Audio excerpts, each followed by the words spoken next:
తమిళ హీరోలు మామూలు స్పీడ్ మీద లేరు. సూర్య అయితే రోజుకో కొత్త సినిమా చేస్తున్నాడు.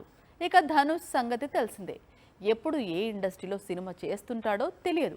Young hero Shiva Karthikeyan lineup కూడా అద్దరిపోయింది. కానీ అపరిచితుడు ఏం చేస్తున్నాడు, ఎక్కడా సౌండ్ లేదు అనుకుంటూ ఉండగా సైలెన్స్ బ్రేక్ చేశాడు.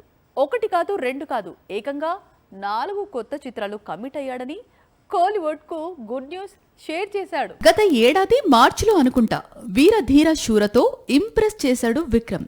ఆ తర్వాత చాలా చిత్రాలు అనౌన్స్ చేశాడు, కానీ ఏదీ సెట్స్ పైకి వెళ్లలేదు. ఇంతలో బోడి రాజ్ కుమార్ అనే దర్శకుడితో కొత్త సినిమాను ప్రారంభించాడు.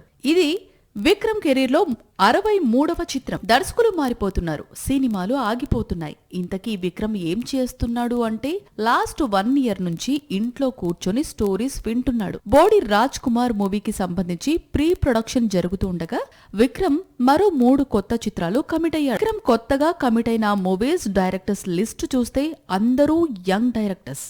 ఇందులో గతంలో చియాన్ కు ఇంకొకడు మూవీ తీసి హిట్ ఇచ్చిన ఆనంద్ శంకర్ ఉన్నాడు. అలాగే మరో కొత్త దర్శకుడు విష్ణు ఎడవన్ ఉన్నాడు. వీటితో పాటు గతంలో తన తనయుడితో కలిసి నటించిన మహాన్ చిత్రానికి సీక్వెల్ కూడా రానుంది అని ప్రచారం సాగుతోంది. మొత్తానికి విక్రమ్ కూడా సూర్య ధనుష్ దారిలో చేతి నిండా చిత్రాలతో బిజీ అవుతుండటంతో తమిళ సినీ పరిశ్రమ జోష్ మీదుంది.